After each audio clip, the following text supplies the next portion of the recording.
नमस्कार मित्रांनो, welcome to S class education. आज आपण पाहतोय इयत्ता 12वी मराठी 2024 साली जी बोर्डाची परीक्षा झाली होती, त्याच्यामध्ये जी प्रश्नपत्रिका आली होती, तर ती आपण सॉल्व्ह करतोय. पहिला विभाग गद्य ऑलरेडी सॉल्व्ह करून झालाय. आय होप की तुम्ही तो व्हिडिओ पाहिला असेल. त्याच्यामध्ये आपण सगळी उत्तरं डिस्कस केली होती. आणि आज आपण पाहतोय दुसरा व्हिडिओ, ज्याच्यामध्ये आपण पद्य विभागाला सुरुवात करणार आहोत, जो की 16 मार्काचा आणि अतिशय महत्त्वाचा विभाग आहे. सगळ्यात पहिल्यांदा कविता वाचायची आहे. जर तुम्हाला ऑलरेडी कविता माहिती आहे तर ठीक आहे. पण जर तुम्हाला कविता माहिती नसेल तर प्लीज आधी रीड करा. कारण त्याच्यावरतीच आधारित सगळे प्रश्न आपण पाहणार आहोत. सो परीक्षेमध्ये पण तुम्हाला जर कविता आठवते, व्हेरी गुड. कविता आठवत नाहीये, माहिती नाहीये, तर प्लीज रीड करून घ्या आणि समजून घेण्याचा प्रयत्न करा. ठीक आहे. आता पण त्याची सवय लावा. त्याच्यामुळे व्हिडिओ पॉज करा. पूर्ण कविता वाचा, जेणेकरून तुम्हाला सवय होईल आणि तुम्ही एक्झाममध्ये पण त्याच पद्धतीने करू शकता.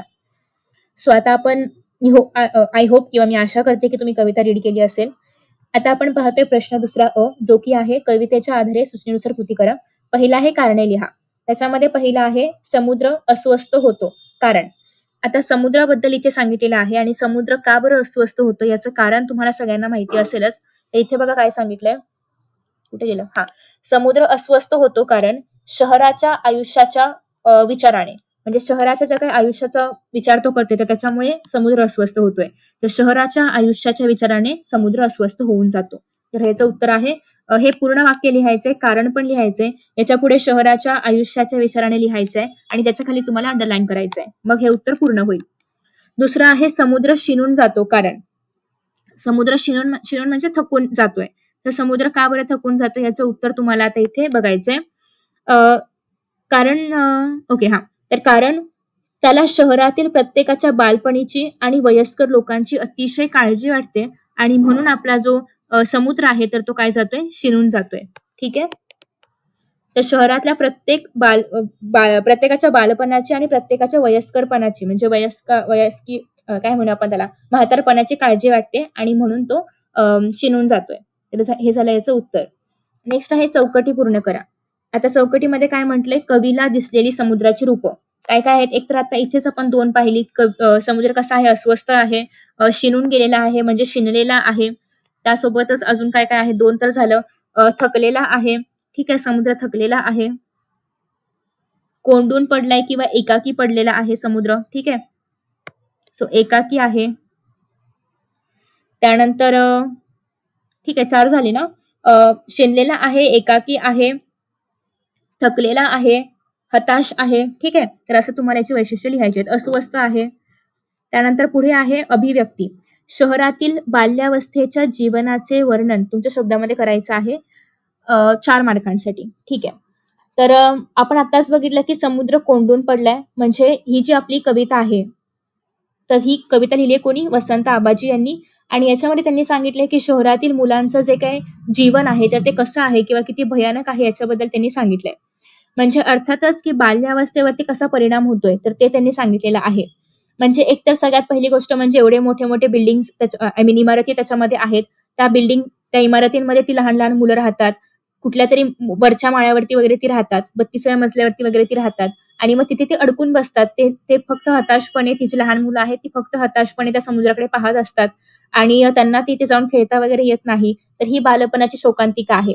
दुसरं एक असं आहे की अजून एक बालक आहे जे की स्टेशनवरती एक बागडा आहे त्याच्यावरती ते बसलेलं आहे किंवा ते झोपलेलं आहे. आणि एकीकडे इतक्या मोठ्या मोठ्या उंच इमारती आहेत, तर दुसरीकडे हे जे बालक आहे किंवा हा जो लहान मुलगा आहे तर तो त्या बाकड्यावरती झोपलाय. म्हणजे एक एवढ्या मोठ्या उंच इमारतींमध्ये ऐषारामामध्ये राहतोय, तर दुसरा एखादा जो आहे तर तो स्टेशनवरच्या बाकड्यांमध्ये राहतोय. तर हा विरोधाभास जो आहे तर तो पाहिला जातोय आणि याच्यामुळे जो समुद्र आहे तर तो जास्त हताश आहे किंवा शिनलेला वगैरे आहे हा सगळा प्रकार बघून. आणि हे जे बाल्यावस्था आहे की एका ठिकाणी सगळं काही मिळतंय तरी पण तो कोंडून आहे आणि एका ठिकाणी काहीच मिळत नाहीये आणि तो असा बाहेर बसलेला वगैरे आहे, तर त्याचं ते भविष्य सगळं अंधारलेलं आहे दोघांचं सुद्धा. त्या सगळ्याचा विचार कवितेमध्ये केलेला आहे. ठीक आहे. तर हे तुम्हाला 4 मार्कांसाठी स्वतःच्या शब्दांमध्ये लिहायचं आहे. मी तुम्हाला जस्ट आयडियाज दिलेल्या आहेत. दुसरा प्रश्न असा आहे की खालील ओळींचा अर्थ लिहा. आरशात भेटलीस तरी बोलत नाहीस, गमन उलगडून, ओठ मात्र असतात पिळवटलेले, खसकन देह तोडलेल्या फुलासारखे. इतकी कशी वेढून गेलीस या घनगर्द संसारात, जळतेस मात्र अहोरात्र पारंपरिकतेचे वरदान समजून. ठीक आहे. बरं. स्वतः या कवितेमध्ये काय काय म्हटलंय की कवी जे आहेत तर ते महिलेच्या म्हणजे महिलेबद्दल सांगतात किंवा तिचं एक आयुष्य जे आहे तर त्याच्याबद्दल ती आरशाशी बोलते असं दाखवलेलं आहे. तर या कवितेद्वारे काय सांगितलंय, की ती स्वतःच्याच प्रतिबिंबाशी किंवा स्वतःच्याच आरशामध्ये जी स्वतःला पाहते, तर त्याच्याशीच ती संवाद साधण्याचा प्रयत्न करते.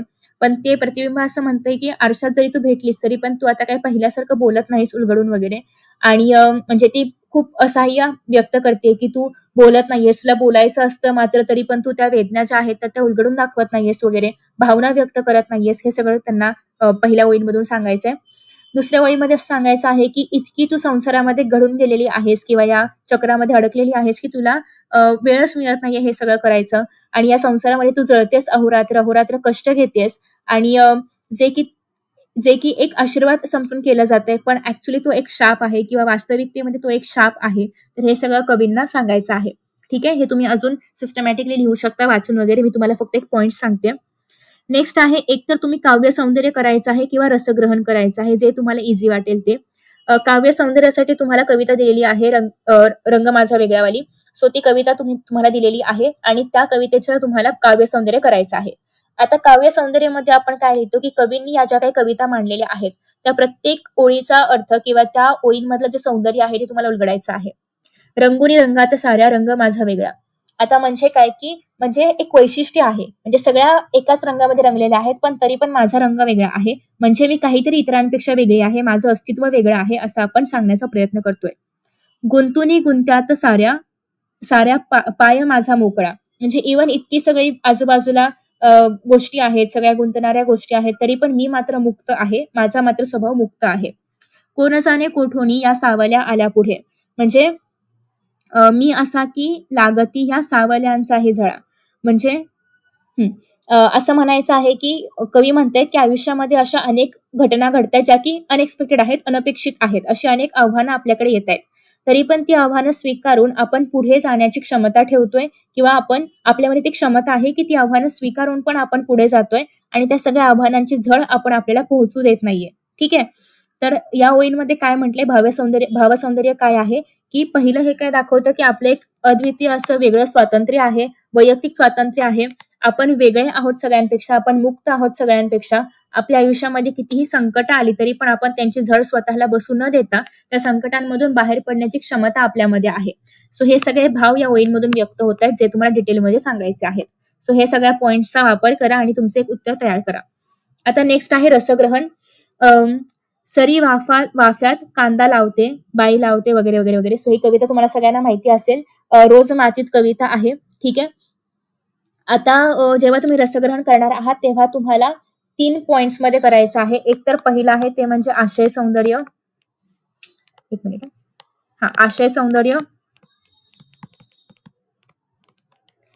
दुसरं आहे ते म्हणजे काव्य सौंदर्य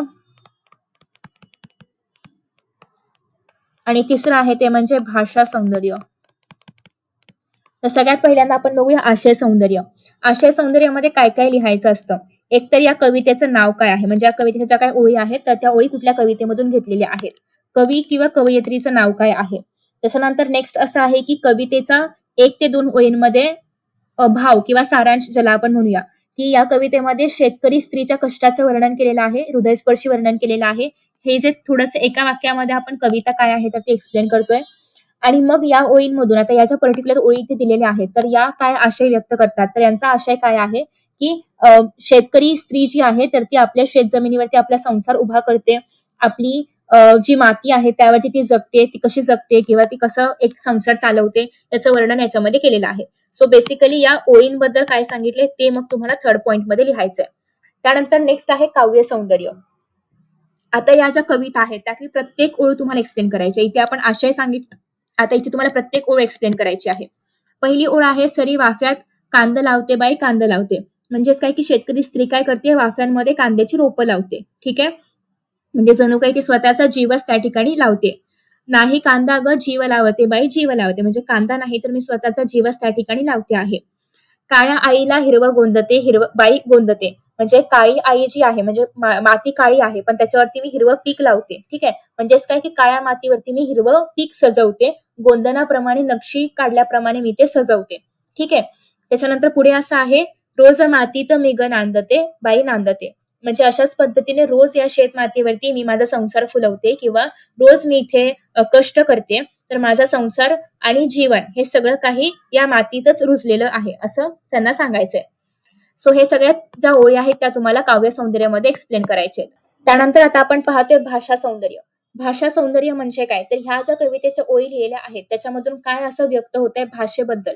तर बघा, भाषा साधारणतः जी आपण गावाकडे वापरतो, जी शेतकरी स्त्रिया वापरतात, तर लोकगीताप्रमाणे त्यांनी हे लिहिलेलं आहे कवयित्रींनी, ठीक आहे. त्याच्यामुळे हे अजून जास्त प्रभावी आणि खरं वाटतंय किंवा खरोखर एक शेतकरी स्त्री आपलं मनोगत व्यक्त करते असं आपल्याला कळतंय. आता प्रत्येक ओळींमधून किंवा इन शॉर्ट या सगळ्याच ओळींमधून कुठल्या कशा प्रकारची एक भाषा आपल्यासमोर व्यक्त होते. तर बघा, सगळ्यात पहिल्यांदा पहिल्या ओळी जेव्हा आपण वाचतो, तर तेव्हा आपल्याला कळतंय की शेतकरी स्त्रीचा संघर्ष काय आहे, कष्ट काय आहे, हे सगळं याच्यामधून व्यक्त केलेलं आहे.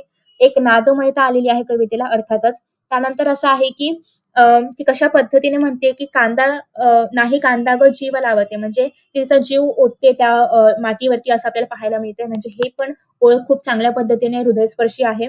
मी ग नांदते, म्हणजे रोज मातीत मी ग नांदते, ही पण ओळ आपल्याला असं वाटतं की अगेन हृदयस्पर्शी आहे किंवा भावस्पर्शी आहे. म्हणजे प्रत्येक शब्दांची रचना अशी केलेली आहे की आपल्या डोळ्यासमोर त्या स्त्रीचं कष्ट किंवा तिचा संघर्ष उभा राहतोय.